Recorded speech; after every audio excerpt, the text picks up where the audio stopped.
Hey guys, it's Katie, and I'm here today to do the mid-year book freakout tag. I wasn't tagged in it by anybody. I'm just doing this for fun because we're in June now, and it's hard to believe that half the year is like gone already. But there are 15 questions, and so let's get into it. Number one, what's the best book you've read so far in 2018? The best book that I have read so far in 2018 is The Song of Achilles by Madeline Miller. For those of you who don't know what this book is about, it follows the love story of Patroclus and Achilles, who are some main characters from the Iliad by Homer, and it was heavily implied that they had a sexual and romantic relationship in that work. And Madeline Miller just brought it to life in her beautiful and heartbreaking story that is The Song of Achilles. It's so good, and my classics heart was just flying. I loved it, and yeah, it was so good. From a classics standpoint, just knowing what Greek culture was like at the time and the myth itself, it just really expanded it and made me love it even more than I already do. So if you are into classics or history in any way, shape, or form, or mythology, definitely go read that book. Number two, what's the best sequel you've read so far in 2018? That I'm picking, this isn't the first time I've read this book. It's a reread, but it's a sequel and I really like it a lot, so we're going with it. And for that, I'm picking The King and the Criminal by Charlotte Ashe. I've never seen anybody talk about these books on BookTube before, but honestly, I'm also not surprised that nobody talks about these books, because of the genre they are, and also probably because they're just not that well known. But in this sequel, it's the second book in a series or a trilogy. I don't know what it's technically supposed to be anymore. It follows two characters that we met in the first book who were side characters in the She. This is their story now. So we follow Tash and Fure, who are two She, or basically elf creatures. And it just follows their adventures back in the human side of the world, and it follows their relationship from the hate that they have all the way up to the love that they ultimately feel for each other, and all of the crazy shenanigans that happen along the way. I love that book because it expands on things that we learned in the first book. The first book I thought was good. I mean, if you haven't seen my review of both of them, I definitely go check that out. Guess I'll attempt to link it in the cards. If not, I'll just link it in the description box below. It just expands on the world. We get a richer view of things, a better understanding of not only She, but human politics, how they interact, some more of the history behind the non-interference doctrine, and all of the political and historical things. Plus, Tash is just one of my favorite characters, and I just was so glad we got to see more of him I loved it. Loved it. Every second of it was phenomenal. Number three, a new release you haven't read yet, but you really want to. And for that, I'm gonna pick Circe by Madeline Miller. As I talked about earlier in the video, I adored The Song of Achilles. And I actually read that book right around the time that Circe came out, and I was just dying. I really wanted to just jump on it right after I finished, but I figured I needed to take a breather from my feelings and read some other things, because you know me, I plan out my year. So I know that I'll get to it at some point, probably not this year, unless I somehow just manage to finagle what I've already got, but I'm for right now, I'm planning on sticking to what I've got, and that means I'll read Circe next year. Number 4, most anticipated release for the second half of the year. For this, I'm probably going to just say The Sixth Anchor by Charlotte Ashe. That is the third and supposedly the final book in the Heart of All Worlds trilogy. I was just talking about The King and the Criminal a few minutes ago, and this is the conclusion, and it's supposed to come out later this year. I haven't really heard anything, so I don't know if it's been changed or if it's still in the works, but it's supposed to come out this year. And so when it does, I'm gonna read it. I need to know what happens, because at the end of The King and the Criminal, we're just left with a cliffhanger, and I kind of want to know what happens to everybody. Number 5, what was your biggest disappointment from the books you read this year? And for that, I'm probably going to say The Fellowship of Fear. I had that book on my shelves for years, and I was always super excited to read it because it has a really phenomenal and really interesting premise. It's kind of like Sherlock Holmes meets Temperance Brennan. He's an anthropologist, I believe, and he's like just good at everything, but his character is just unlikable, and the plot was boring, and I just hated the book. If you saw my ranty review a couple months back, I guess I'll also try and attempt to link that in the cards. You'll know my feelings about it, and you'll get to hear about some of the things that I hated the most. But it was just garbage, and I was so disappointed that it was so bad. But, oh well. Number 6, your biggest surprise. Weirdly enough, I didn't really have a big surprise so far this year, but if I had to pick one, I might say A Murder on the Appian Way by Stephen Saylor, primarily because I picked it up a couple of years ago, and I just wasn't into it, so I put it down, and then I guess I just forgot about it or something. And then when I picked it up this time around, it just went by really fast, and I got through it pretty quickly, and it was a fun read. And so I just think, I don't know, I was just surprised that it wasn't like my experience last time. So I don't know what that was all about, but I really like Stephen Saylor as an author, and so it was just, I guess, a surprise because I didn't like it before, but now I did. Now, number 7, your favorite new author. This can be either a debut or a new to you author. So for this, I picked 2 authors because I had 2 authors that I really, really enjoyed and loved that I read this year. The first was Madeline Miller, who I've already talked about a ridiculous amount earlier in the video. And the second is Brandon Sanderson. I read Elantris back in, I think, April, and I adored every second of my time in that world. It was so good, and I can't wait to pick up more Brandon Sanderson. His world building is incredible. I loved his characters, and he had phenomenal pacing.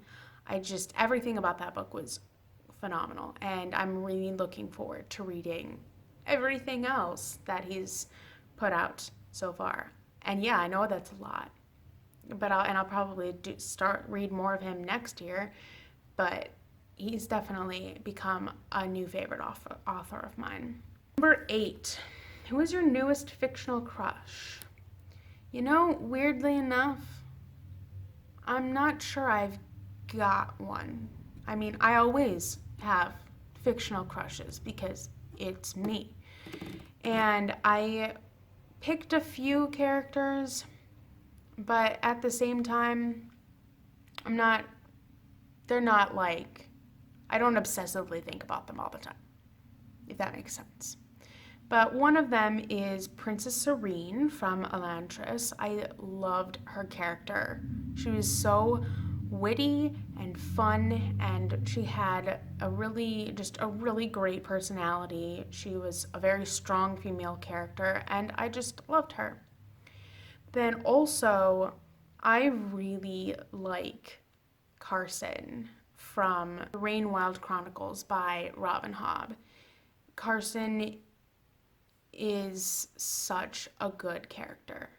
Such a good character. He has such a good heart, and his relationships with people, if you've read this series, you'll know who I'm talking about, and just how he dealt with them and cared for them, and he's just so good. And I love him so much for everything that he does and is, and it just, yeah, I could talk about Carson for a while. He's just so good. So good. Number 9. Who is your newest favorite character? This is another thing that I struggled with because I fall in love with characters and books really easily, so it's just to pick a favorite is difficult. But honestly, I think I'm going to pick Cedric Meldar, who is also from the Rainwild Chronicles. Cedric is just such a complex and interesting character. I know a lot of people don't like him at all, at least in the first books, because of a lot of things. But honestly, I love. Was probably my, like, out of the main characters that we follow in the Rainwild Chronicles, he was probably my favorite of the new ones, because we see some old faces, but of the new ones, he's probably my favorite, or definitely one of my top favorites. I just loved him and related to him, and I actually had some times when I shed tears over him, but Cedric's character just really spoke to me, and I just connected with him on some level. I mean, I also really connected to Elise. I am ridiculously similar to Elise's character. It's crazy. But I loved Cedric because of so many other things, and I have a very, very special place in my heart for him, and I love him. Number 10, which is honestly my favorite question of the whole thing. A book that made you cry. Friends. You know me by now. You know that most of the books that I read, at least at this point in my life, make me cry. And I love that. But you know what I'm gonna pick. You know what I'm gonna pick. Surprisingly, I'm picking 2 because I had similar feelings for them, but the book that made me cry the most was Fool's Assassin by Robin Hobb. Surprise! But then the second book that also made me cry a lot was The Song of Achilles by Madeline Miller. I talked about The Song of Achilles previously, but I'm going to talk to you a little bit about Fool's Assassin. I can't go into too much detail because mega spoilers. I mean, first of all, it's the 14th book in a very, very long series, but it's the first book of this particular segment of the series. Yes, it's broken into sub-series. Just, yes, that is something that left my mouth. But Fool's Assassin brings us back to our dear protagonist, Fitzy. His name is Fitz, but I call him Fitzy because of so many reasons. If you've read the books, yeah, you know why I'm calling him Fitzy. My heart. But it is a very different kind of book compared to all of the others because of the way that it's written. It's written as more of a period piece. It's very introspective, and we get to see Fitz kind of leading a bit of a calmer life in that book. And it's very relationship centric in a way. And there's lots of pining angst, which is like my favorite thing in the world.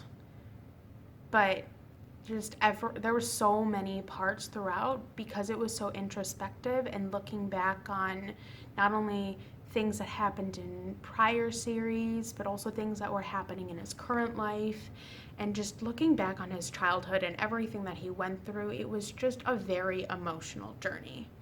And then we get to the end, and yeah, that was a ride. And I'm not saying anything more than that, but just, buddy. So yeah, I sobbed my way through that book, and I had a phenomenal time doing it.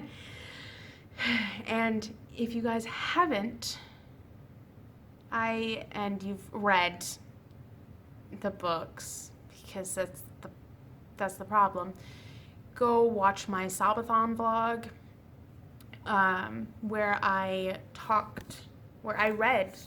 read this, and you can see all of my feelings about that book in particular. So yeah, that is the main book that has made me cry so far. I know that there will be more books that will make me cry because, I've got 2 books left in the entire Realm of the Elderling series, and then I'm done, and I can't. It's gonna break me. I've already talked to some people that have read it. I'm in for a ride, and I am not prepared. And I know I'm not prepared. Even though I may think I know what's coming, or may think I am prepared, I am not prepared. Just, yeah, remember that. Moving on to question 11. A book that made you happy. The Lightning Thief by Rick Riordan. I mentioned previously that I have a deep love of history and classics and ancient things and medieval things. Well, this book was so much fun and kind of hilarious in some ways to me. It follows a young boy named Percy Jackson, and he finds out that he is related to Poseidon. He's the son of Poseidon, so he's a half-blood. He has a mortal mother and a god who's his other parent. And it's basically about his journey figuring out what that means, and he gets sent on a quest, and he makes friends, and he's just, going on crazy adventures. And I just had so much fun. And I loved that. I loved the book. I can't wait to continue reading more in that series. It's a good time. 12. Favorite book to film adaptation you saw this year? I actually haven't seen any book to movie adaptations this year. Number 13. Favorite review you've written this year? I rarely write reviews, and so I don't really have a favorite because all the ones that I've written this year are just not, they're okay. Number 14, most beautiful book you've bought this year, or one that you've received. That's kind of difficult, but I'm probably going to say Assassin's Fate by Robin Hobb. I got the UK edition for my birthday, and obviously it's not in my apartment, it's at home. It's my favorite cover of all of the things, mostly because of the color and the style and the architecture on the cover. It's so pretty, and I love everything about it. It's just gorgeous. And I mean, I would also say Circe, but I don't have that in physical copy. I have that in ebook, so I can't look at the pretty cover because it is a gorgeous cover. But Circe is also a really, really beautiful book. And finally, number 15. What books do you need to read by the end of the year? I have a lot of books to read before the end of the year.